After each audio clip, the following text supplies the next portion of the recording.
la iglesia en la que me reúno está a 10 minutos de casa. Normalmente en el coche pues, voy con mi mujer, mis hijos, alguien que recojo y tal. Es un ajetreo desde que se levanta uno. El tener que andar 30, 40 minutitos antes de llegar aquí es una bendición, porque te puedes poner algún autor cristiano de alabanza y ya viene habiendo hecho algo de rodaje, ¿no? Sí, es una buena cosa. No sé si conocéis mucho Sevilla, pero en Sevilla hay un puente que le llaman el Puente de la Barqueta, que se hizo con objeto de la Expo del 92. Yo algunas veces hablo de la Expo 92 como si hubiese sido ayer, que para mí fue ayer, pero a mucha gente dice eso que es lo que es, ¿no? La percepción del tiempo cambia con la edad. Bueno, pues para la Expo se hizo este puente que daba acceso directo a la entrada principal de acceso a la exposición. El puente de la Barqueta es un puente que tiene dos arcos grandes en paralelo que van de una orilla a otra, y de esos dos arcos tienden unos tirantes en vertical que sujetan el tablero por el que pasan los coches y las personas, ¿no? Es de un arquitecto español, José Antonio Arenas se llama, y tiene un puente, gemelo en Shanghái, en Taiwán, mejor dicho. Exactamente, casi igual, lo ves, y si no reconoces el contexto de las viviendas que hay alrededor y demás, pues no detectas muy bien cuál es uno y cuál es otro. Pues este hermano gemelo, este puente gemelo, colapsó en octubre de hace 3 o 4 años. Se vino abajo de pronto. Hay vídeos en YouTube en los que si lo busca aparece que está pasando un solo camión, y de pronto hace el puente, ¡bum!, se hunde, sucumbe el puente a la vez. Ahora, ¿realmente sucumbió todo el puente a la vez? Es decir, todas sus partes se pusieron de acuerdo para que el puente acabase en el fondo del río. Pues el informe pericial que se elevó una vez ocurrido el accidente puso de manifiesto que el fallo que produjo el colapso fue una deficiencia en el mantenimiento de la impermeabilización de los tirantes, estos tirantes que van desde el arco, pero no de todos los tirantes. Fue el fallo de impermeabilización en el tirante número 11, fijaos. Pues el fallo de impermeabilización en en el tirante número 11, hizo que en unos 3 segundos toda la estructura se viniese abajo en cadena, por el fallo de uno de los tirantes que no cumplía sus funciones de forma óptima. Esto dice que la permanencia y la funcionalidad de la estructura o el colapso de la misma no depende de todos en su conjunto, sino que a veces es suficiente con el fallo de una sola de sus partes. Es lo que se denomina un fallo sistémico. Es decir, un puente funciona como un sistema equilibrado de fuerzas.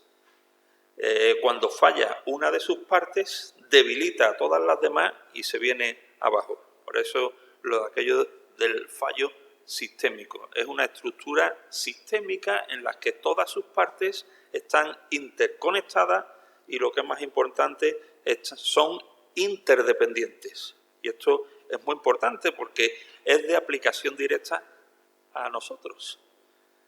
La Iglesia, en un sentido, es igualmente un sistema. Tiene una estructura sistémica y requiere de un equilibrio sistémico. Es un organismo vivo. Es delicado su equilibrio, y el fallo de una de sus partes puede provocar incluso el colapso. A veces no llega al colapso, pero sí al perjuicio, y el perjuicio grave. Y yo creo que Pablo era perfectamente consciente de este sutil y delicado equilibrio en cada una de las partes que conforman la Iglesia para la preservación de la unidad. Y como veis ahí en las notas del orden del culto, quisiera meditar en esto desde la perspectiva de Pablo cuando escribe a los hermanos en Éfeso en el capítulo 4, en sus 6 primeros versículos. Si os parece, damos lectura. Dice: Yo pues, preso en el Señor, os ruego que andéis como es digno de la vocación con que fuisteis llamados, con toda humildad y mansedumbre, soportando con paciencia los unos a los otros en amor, solícitos en guardar la unidad del Espíritu en el vínculo de la paz. Un cuerpo y un espíritu, como fuisteis también llamados en una misma esperanza de vuestra vocación, un Señor, una fe, un bautismo, un Dios y Padre de todos, el cual es sobre todos y por todos y en todos. En base a este texto me gustaría reflexionar bajo el título que también teníais ahí, comprometidos con la unidad. Y ese compromiso con la unidad es un compromiso como cuerpo, como sistema, pero que ha de implementarse en la práctica en la persona de cada uno de los que componemos este cuerpo o este sistema. Y quisiera hacerlo, como os digo, en 4 puntos principales. El primero del versículo 1, el preámbulo indispensable que hace el apóstol.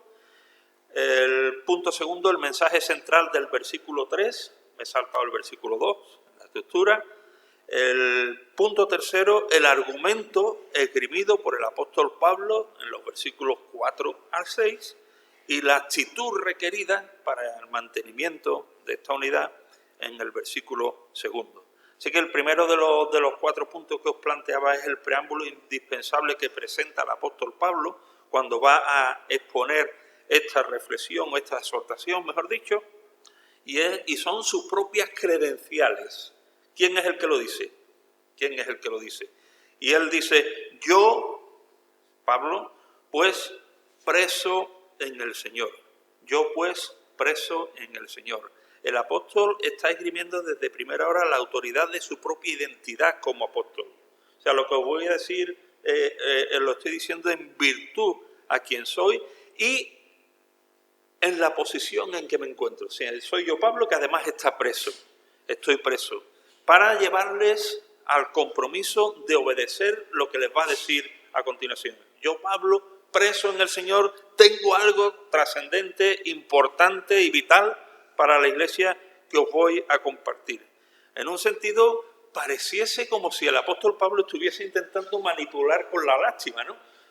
Como atenderme que estoy en la cárcel. Sin embargo, no es esto. En un sentido mucho más radical, el apóstol Pablo se ha referido algunas veces, por ejemplo, cuando escribe a los hermanos en Corinto con las palabras, sed imitadores de mí, así como yo soy de Cristo. Así que no vemos aquí manipulación, sino que estamos viendo motivación. Hermanos, yo estoy en la cárcel, dispuesto a todo. Seguid mi ejemplo en este sentido. Pero esto creo que nos comunica también la necesidad de ser coherentes nosotros de forma individual antes de elevar demandas a los demás. El apóstol Pablo va a pedir un compromiso de los hermanos a los que le escribe, pero les está diciendo, yo estoy preso por el compromiso que he asumido con el Evangelio de nuestro Señor Jesucristo. Así que en nuestra interacción unos con otros deberíamos también tener esta misma coherencia de no demandar nada de los demás desde posiciones de distancia, de tranquilidad, de jerarquías. Es lo que vemos cuando Jesús confronta a los fariseos, que justamente hacían lo contrario. Cuando en Mateo 23, 4 dice, refiriéndose a los fariseos, que ellos atan cargas pesadas y difíciles de llevar sobre los demás, las ponen sobre los hombros de los hombres, pero ellos ni con un dedo quieren moverlas. Es decir, exigir a los demás apuntando con el dedo sin ni siquiera yo hacer nada. Así que creo que siguiendo el ejemplo de Pablo, hemos de evitar el peligro, la actitud legalista de demandar de los demás lo que nosotros no somos ni siquiera tenemos la mínima disposición a hacer. Y eso en cuanto a nuestros compromisos, a veces exigimos compromisos de los demás que nosotros no hacemos, acciones de los demás o actitudes en los demás que ni siquiera nosotros estamos dispuestos a asumir en lo más mínimo.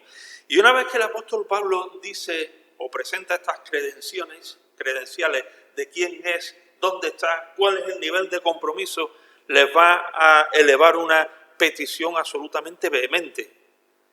Yo pues, preso en el Señor, preso por causa del Señor, os ruego que os comportéis como es digno. Fuerte, ¿eh? Os ruego que os comportéis como es digno del llamamiento que habéis recibido. Les insta a ellos, nos insta a nosotros por extensión, a ir más allá, fijaos, de la verdad teológica y de la teoría muerta. Tiene que ver con actitudes y con los actos que han de derivarse de una correcta teología. Los primeros 3 capítulos que el apóstol Pablo ha estado escribiendo, del 1 al 3, el apóstol presenta grandes y eternas verdades de la fe cristiana. El apóstol Pablo presenta ante ellos la esencia y la misión de la Iglesia, el plan eterno de Dios en el desarrollo de la vida de la Iglesia. Permitirme, entre comillas, todo teoría o todo teología hasta aquí. Sin embargo, ahora empieza a tratar cómo debe cada miembro y cada miembro individual de la Iglesia y de la Iglesia local llevar a cabo su parte en este plan soberano de Dios. Y aborda a partir de este capítulo estos primeros versículos que tienen que ver cuáles son las implicaciones en el orden de nuestra dinámica relacional en la Iglesia.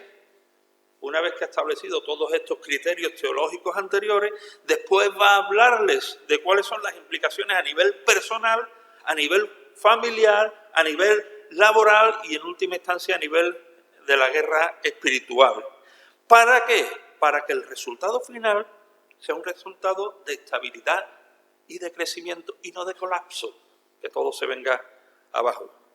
Así que hasta aquí el apóstol Pablo ha estado hablando a estos hermanos de los privilegios de ser cristianos, pero ahora lo hace de la perspectiva de los deberes y de las responsabilidades. Un equilibrio entre la teoría teológica y la praxis cristiana de vida. Es lo que el Señor plantea de una forma radical cuando dice, no todo el que dice Señor, Señor, y es correcto teológicamente mencionar a Jesús como Señor, Señor, es una verdad teológica, una buena teoría teológica, pero el Señor dice, no vale con esto, no vale con decir Señor, Señor, no todo el que dice Señor, Señor entrará en el reino de los cielos, sino el que hace, el que cumple la voluntad de mi Padre que está en los cielos, el que implementa de una manera real el principio teológico. El que dice Señor, Señor, pero está sujeto a al señorío de Cristo. ¿Veis las implicaciones en la teoría teológica y la práctica de vida? Se trata de actuar y de vivir, no solo de hablar, teorizar o teologizar, si queremos inventarnos un verbo. El testimonio y la vida personal es la evidencia visible de la realidad interior. Un hermano F.F. Bruce, comentando este texto a la luz del contexto anterior, de los capítulos anteriores, dice, los que han sido escogidos por Dios para estar sentados con Cristo en los lugares celestiales, deben recordar que el honor de Cristo es lo que está ahora en juego en su vida cotidiana. Era muy bonito todo aquello que se ve en los primeros capítulos, escogidos por Dios para estar sentados con Cristo en los lugares celestiales, pero eso tiene implicaciones en el día a día y tienen que ver con el honor y el reconocimiento, la gloria y la honra de la persona de Jesús. Ahora, esta personal y vehemente exhortación tiene relación directa con el mantenimiento de la unidad en la Iglesia. El versículo 3 dice, solícitos en guardar la unidad del Espíritu en el vínculo de la paz. Es decir, lo primero que notamos es que no nos manda a crear la unidad, a hacer la unidad, a inventar la unidad, nada de esto. ¿Nos manda a qué? A mantenerla. Dios es el que produce, genera, fabrica, digamos, la unidad por una relación vital de cada creyente en Cristo por el Espíritu. Dice en 1 Corintios 12:13, por medio de un solo espíritu fuimos todos bautizados en un cuerpo, sean judíos o griegos, esclavos o libres, a todos se les dio a beber de un mismo espíritu. Es decir, la unidad de la Iglesia es algo definitivamente realizado por el Espíritu Santo en Cristo. Igual que somos parte de una familia y tú no puedes dejar de ser padre ni hijo, si lo eres. Bueno, hijo sí, seguro que eres, padre a lo mejor no, pero hijo sí. No puedes dejar de ser hijo, no puedes dejar de ser hermano de tus hermanos. Lo que sí podemos o no es expresar y visualizar la unidad, pero la esencia de lo que somos padres, somos hijos, aunque algunas veces las relaciones no manifiesten mucha unidad. La Iglesia, en su forma universal, es una unidad indisoluble espiritual. La Iglesia en su expresión universal. Pero se expresa como testimonio al mundo en virtud a la dinámica de la iglesia local, que es la iglesia visible. Y la iglesia local está llamada a guardar y mantener la unidad del Espíritu a través del compromiso por la unidad de cada uno de sus miembros, cultivando el fruto del Espíritu en cada uno de nosotros para de esta manera contribuir a el equilibrio. Ahora, la unidad entre nosotros, entre los creyentes, es una de las más importantes bases para recibir la bendición de Dios. En no sé cómo lo ponéis, en el orden del culto, una de las bendiciones que emanan de la realidad de la unidad dice para que ellos sean uno en nosotros, para que el mundo crea que tú me enviaste. Es decir, una de las primeras manifestaciones o consecuencias de la unidad es el testimonio al mundo. En el Salmo 133, que también mencionaba Emilio, dice: mirad cuán bueno y cuán delicioso es habitar los hermanos juntos en armonía. Es como el buen óleo sobre la cabeza, al cual desciende sobre la barba de Aarón, y baja hasta el borde de sus vestiduras. Es como el rocío de Hermón, que desciende sobre los montes de Sión. ¿Y cómo termina diciendo? Porque allí envía Jehová bendición y vida eterna. Solo allí, cuando la iglesia en su expresión local es una iglesia unida en Cristo. Ahora, siendo esto así, no es de extrañar la vehemencia que pone el apóstol Pablo aquí en esta solicitud. Solícitos en guardar la unidad. Más allá de solícito, de procurar, el verbo que utiliza aquí tiene un carácter sumamente enfático. O sea, hay unas traducciones que traducen esfuércense en guardar la unidad.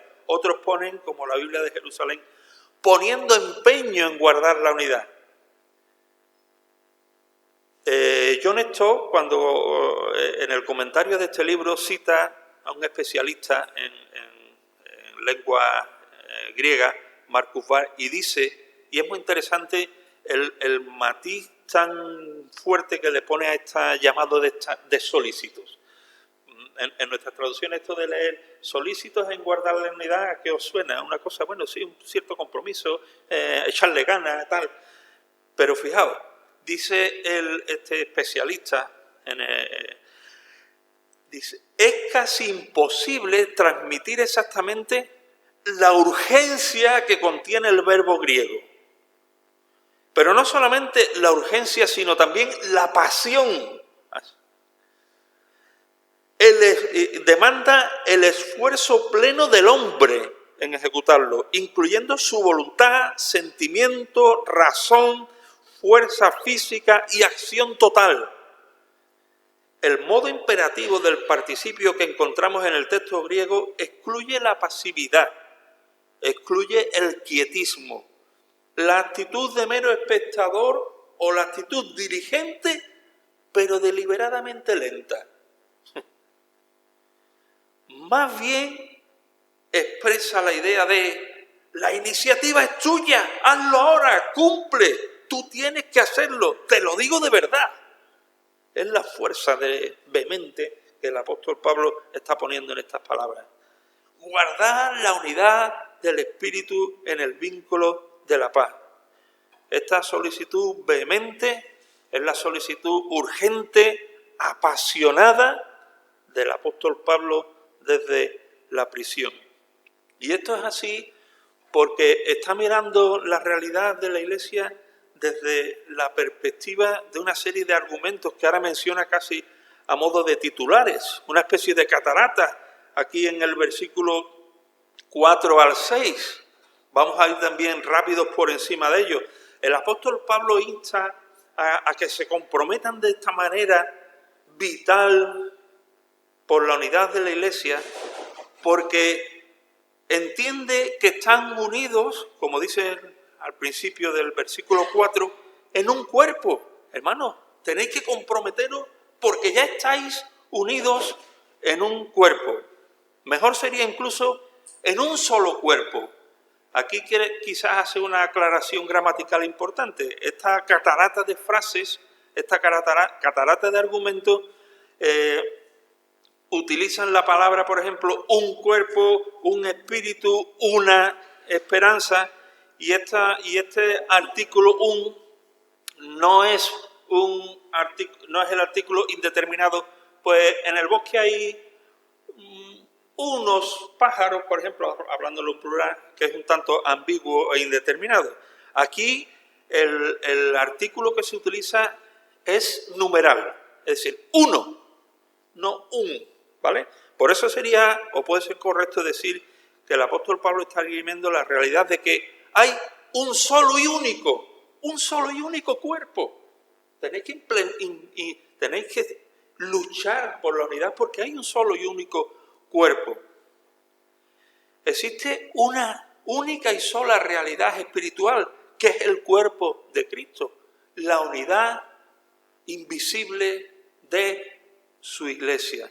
Y cada creyente en Cristo viene a formar parte de ese mismo y único cuerpo espiritual. Pero además les dice, hay un solo y único Espíritu.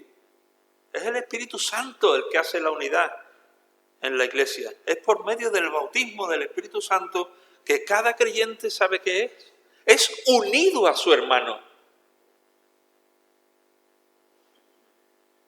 Sin este aliento, sin esta presencia del Espíritu Santo, la Iglesia como cuerpo estaría muerta, no existiría como Iglesia, porque estaría desunida. No puede haber Iglesia sin su Espíritu. Y el hecho de que haya un Espíritu nos une a todos en ese mismo Espíritu.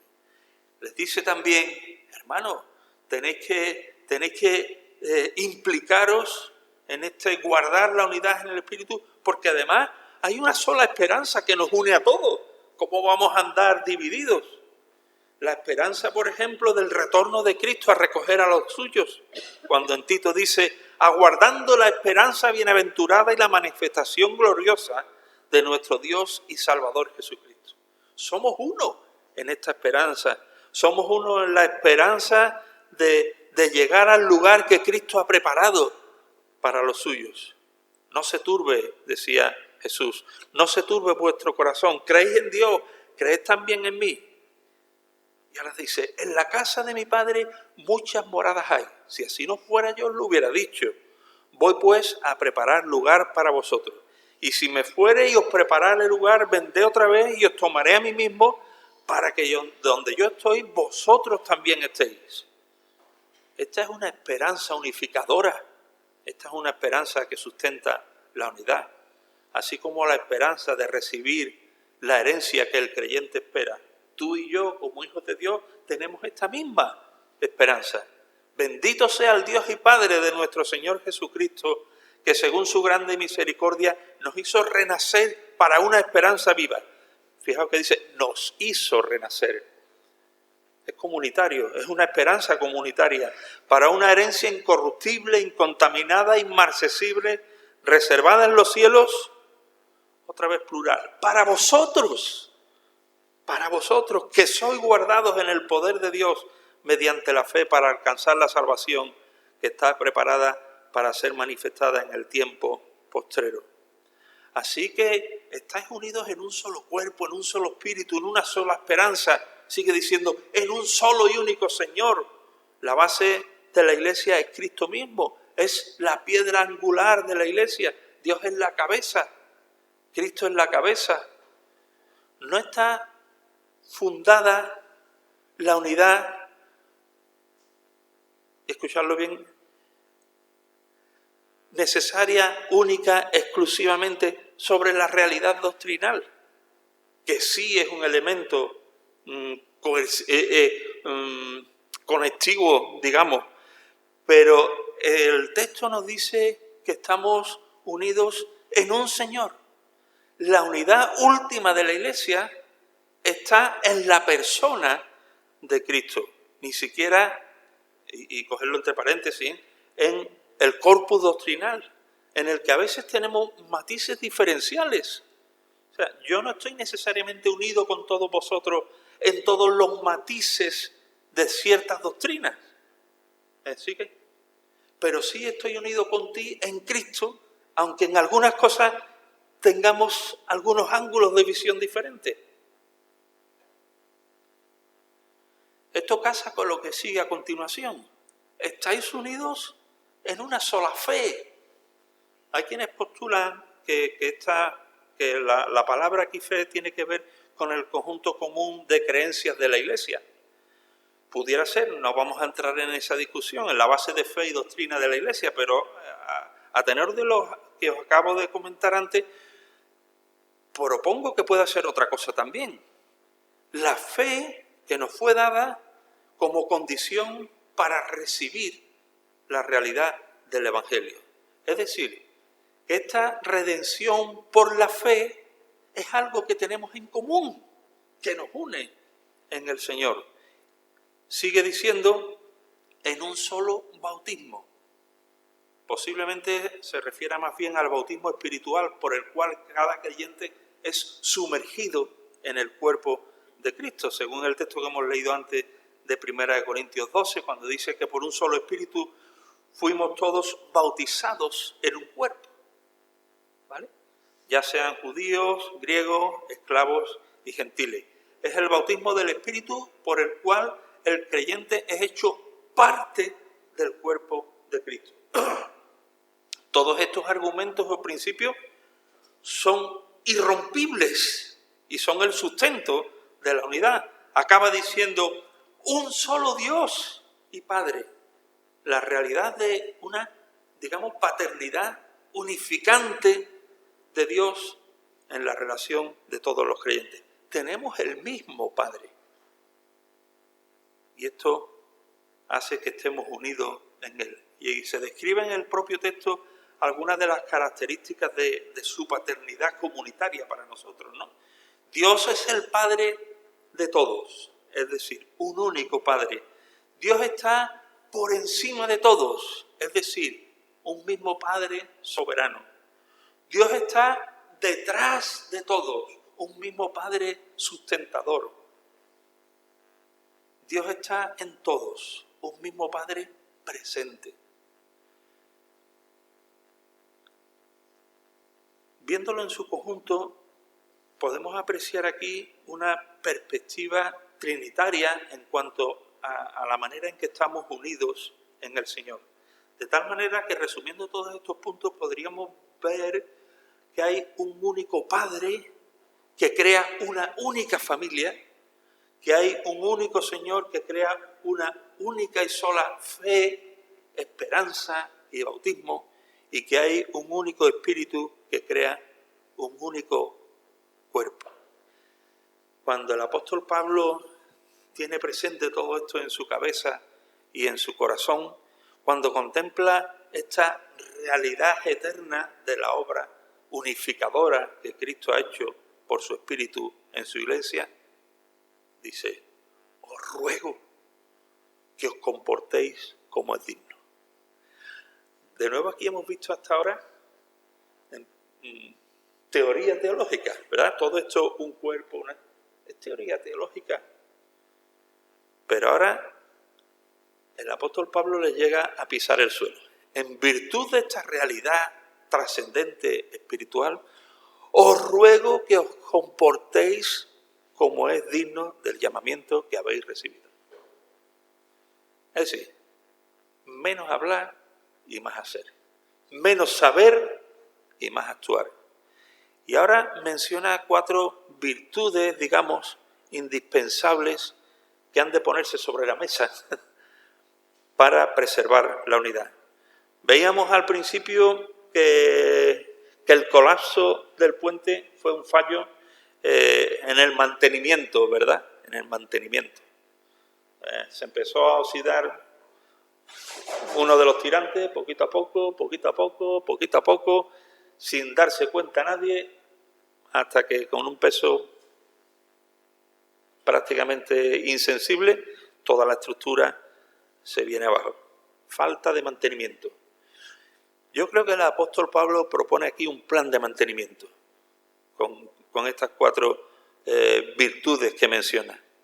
Un plan de mantenimiento para ti y para mí como piedras vivas de un edificio, que es la iglesia.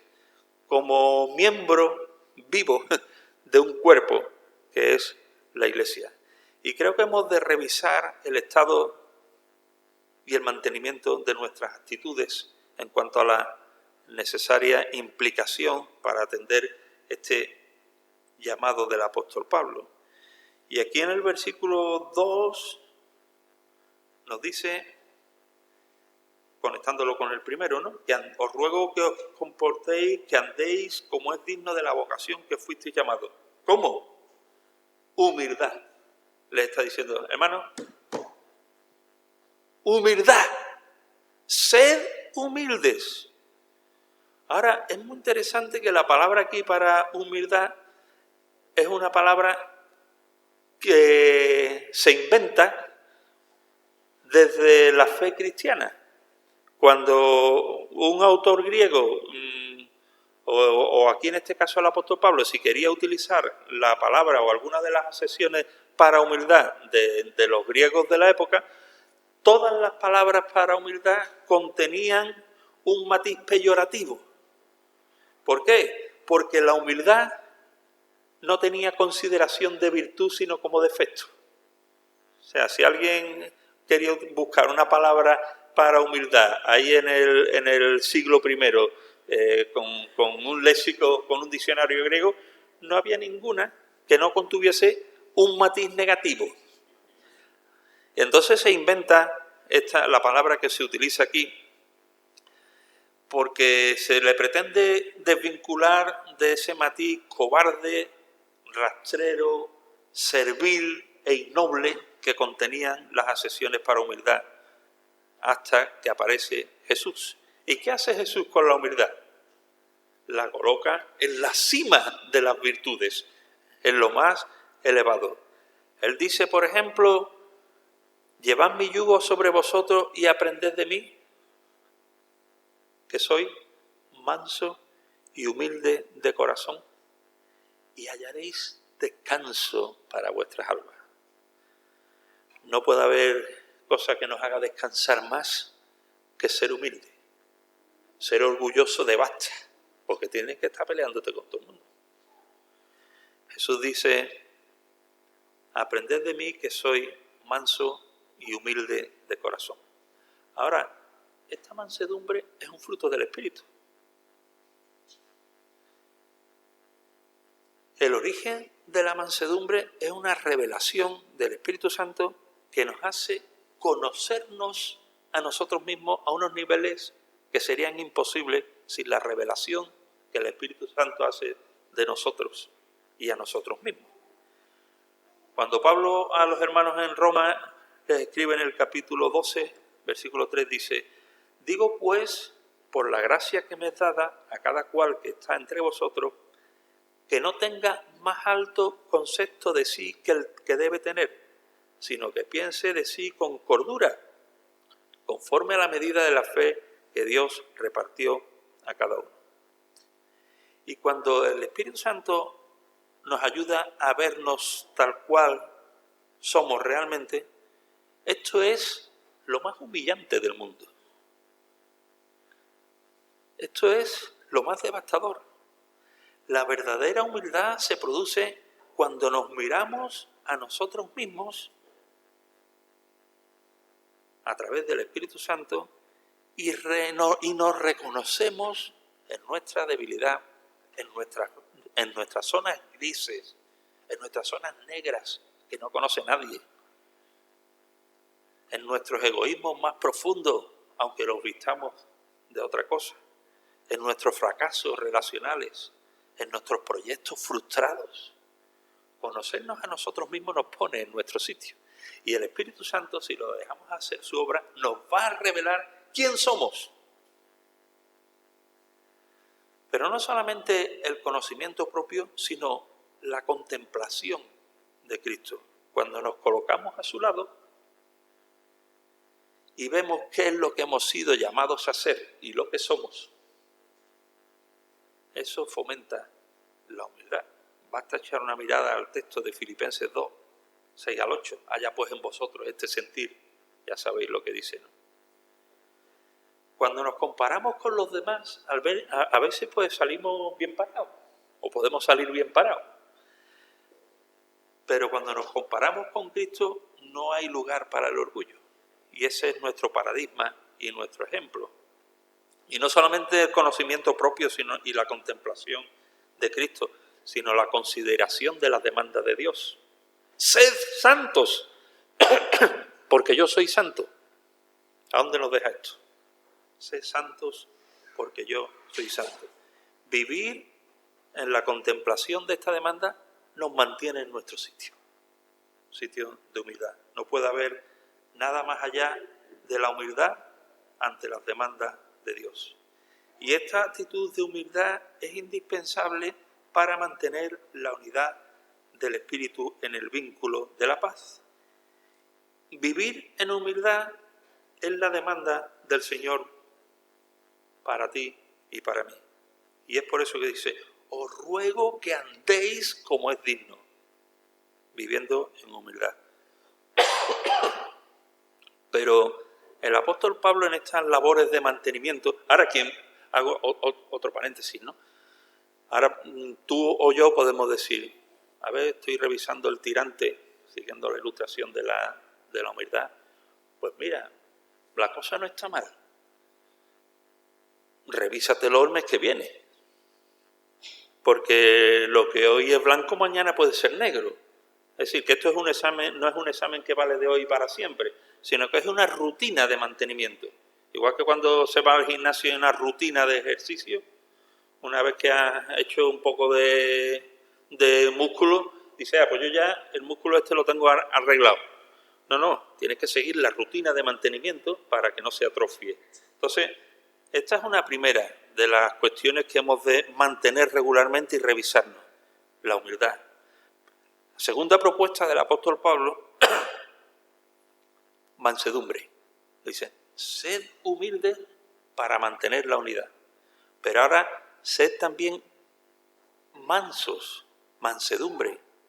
Ahora, según los especialistas, esta es una palabra o una de las palabras más difíciles de traducir.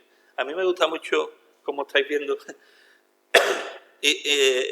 buscar el sentido último de las palabras para llegar a intentar acercarnos a qué es lo que el apóstol o el autor bíblico tenía en la cabeza cuando escribía estas cuestiones, ¿no? Porque el tiempo, la deriva de los idiomas, las traducciones pueden llevarnos a consideraciones que no sean exactas, ¿no? O al menos lo más exactas posible. Otras versiones, en vez de mansedumbre, ponen amabilidad, cortesía. Hay un variopinto, variedad amplia de acepciones a esta palabra. Pero hay dos en la época que tenían mucha fuerza. Una la propone Aristóteles, el pensador y filósofo griego, que dice que esta palabra, que se traduce como mansedumbre o sed santo, es el término medio entre el exceso de ira y la total incapacidad de sentirla. Un poco raro, ¿eh? Ahora vamos a... O sea, lo repito, propone que es el término medio entre el exceso de ira y la incapacidad para sufrirla. Es decir, El equilibrio entre el iracundo y el indolente. No sé si me explico. Pero lo expresa un autor de esta manera, poniendo en práctica esto. Dice, es la persona que siente indignación por las injusticias y los sufrimientos de los demás. Te indigna cuando ves algunas cosas. Pero nunca se indigna ante las injusticias y los insultos de los que es objeto. Es interesante este matiz. Lo voy a repetir. Es la persona que siente indignación por las injusticias y los sufrimientos de los demás, pero nunca se indigna ante las injusticias y los insultos que recibe. Cuadra mucho con la otra acepción de la palabra, porque esta palabra se utilizaba también para definir a un animal que había sido domesticado, domado, y así es obediente y vive perfectamente controlado. De una forma práctica podríamos decir, aplicándolo a los humanos, que esta acepción a la palabra o a la idea de mansedumbre es la persona que tiene todos los instintos y pasiones bajo control. No por su capacidad de dominio propio, como un animal, sino porque vive bajo el control de Dios en el poder del Espíritu Santo. Esta persona contribuye a la unidad en el vínculo de la paz. Persona que sí, que se indigna, pero cuando otros son tratados injustamente y sufren. Pero cuando recibe el golpe, no responde con maldición, sino que encomienda la causa al que juzga justamente. Esta actitud, como decía, de mansedumbre es indispensable para mantener la unidad del espíritu en el vínculo de la paz. Hay otra tercera. Dice el texto, soportándoos con paciencia. Y aquí son dos palabras a la vez, soportar y con paciencia. Busqué en el diccionario, en el diccionario español, ¿no? La palabra soportar, y fijaos qué acepción más interesante. Dice, soportar es sufrir un padecimiento físico o moral, o sufrir a una persona que lo causa sin dejarse vencer por él y a menudo sin quejarse o tratar de evitarlo. Vaya acepción de la palabra. Soportar, sufrir una persona, un padecimiento físico o moral sin dejarse vencer, sin quejarse, incluso sin tratar de evitarlo. Pero este soportar además lleva un agravante, porque si eso ya es duro, dice soportar esto, pero además con paciencia. Y la idea de paciencia es en el tiempo, aguantar en el tiempo. Es una reiteración superlativa. Supone sufrir amando bajo el peso de la queja, la presión, la ira, la amargura que echen sobre nosotros, el resentimiento y el odio. Y en medio de ese caldo de cultivo, sufrir amando. Es la idea. Un escritor judío utiliza esta palabra, paciencia, para identificar la característica del soldado, de la fuerza romana, que dice la paciencia romana que no acepta nunca hacer la paz en condiciones de derrota. O sea, está perdiendo, pues en esas condiciones no se puede firmar un acuerdo de paz. Hay que aguantar lo que venga y como venga. Identifica el espíritu que nunca admite la derrota por muy machacado que esté, que no se da por vencido ante ninguna desgracia ni sufrimiento, ni ninguna desilusión y desánimo, sino que persevera y aguanta amando hasta el final. Seguro que esto contribuye a la unidad de la Iglesia, ¿verdad? Aplicado de una manera directa a las relaciones humanas, esta este juego de soportar con paciencia tiene un sentido muy característico. Identifica a la persona que aguanta los insultos y las injurias sin amargura ni queja. Es difícil, ¿no? Aguanta los insultos y las injurias sin amargarse ni quejarse. Un autor, Barclay, lo define de una forma muy gráfica o irónica. Dice, es el espíritu que puede sufrir a las personas desagradables con cortesía y a los tontos sin irritarse. Es el espíritu que puede sufrir a las personas desagradables con cortesía y a los tontos sin irritarse. Hermano, es la palabra que utiliza el Nuevo Testamento con frecuencia para identificar, ¿sabes qué? La actitud de Dios para contigo y para conmigo. El creyente debe tener con sus semejanzas la paciencia que Dios ha tenido con él innumerables veces y ocasiones.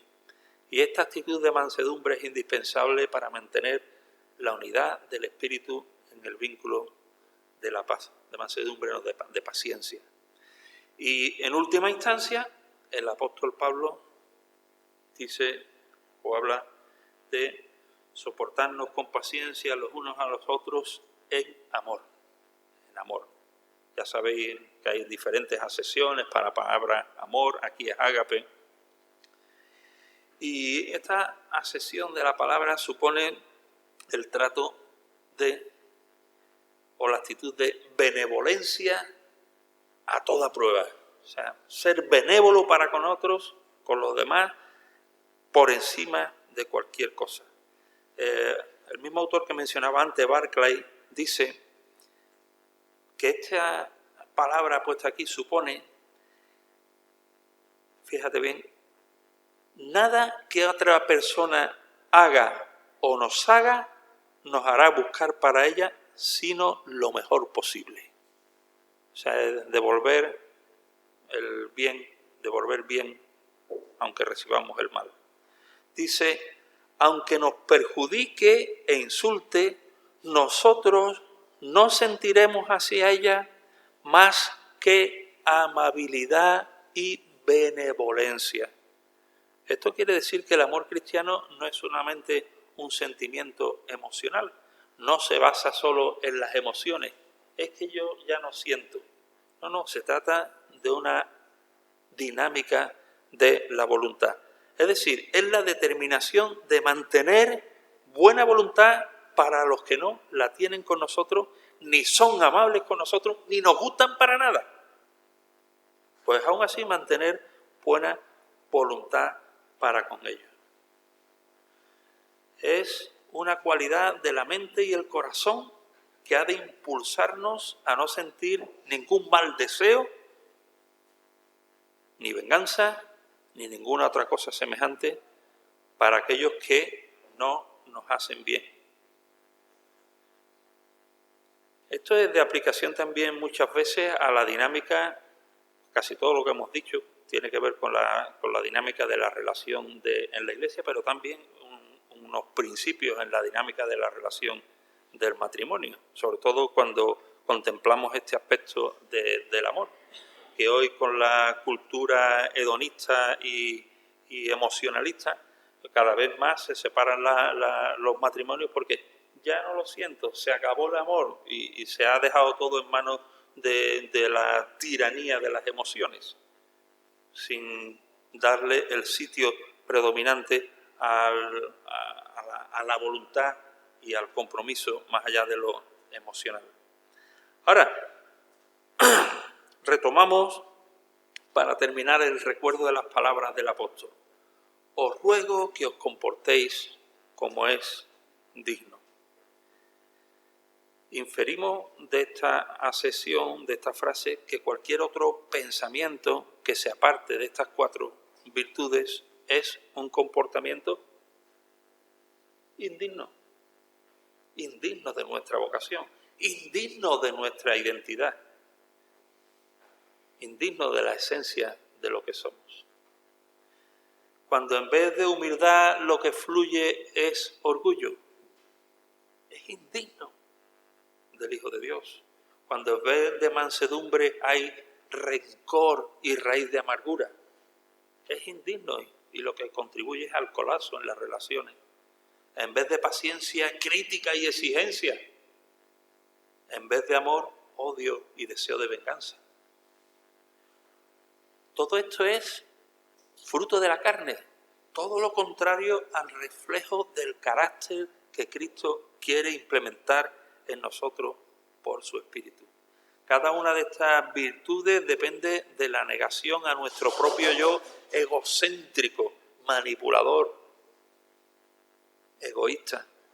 Mientras el yo sea el centro de todas las cosas, la unidad no podrá existir plenamente. Siempre va a haber el peligro del colapso sistémico. El reto que el apóstol Pablo transmitía allí a los hermanos de la ciudad de Éfeso, de la iglesia de Éfeso, permanece también para nosotros en nuestro tiempo. Cuando Cristo toma su lugar central en nuestros corazones, el yo muere con sus pasiones y con sus deseos. Y es entonces que reflejamos el carácter de Cristo, viviendo por su Espíritu en estas 4 propuestas del apóstol, en humildad, mansedumbre, paciencia y amor. Y entonces, ¿sabes? Nos convertimos en agentes de paz y promotores de unidad. Agentes de paz y promotores de unidad. Y cuando esto ocurre, Dios es honrado, Dios es glorificado en medio de su pueblo. Atendamos entonces al llamado del apóstol Pablo, que sigue resonando después de los siglos. Os ruego que os comportéis como es digno del llamamiento que habéis recibido. Sed humildes, sed santos, sed pacientes, sed misericordiosos. Guardad la unidad del Espíritu en el vínculo de la paz. El Señor reciba la gloria en medio de su pueblo y recibe, si acaso, por decirlo de alguna forma, una gloria especial cuando la recibe de parte de un pueblo que expresa la unidad en su iglesia local. Que así sea.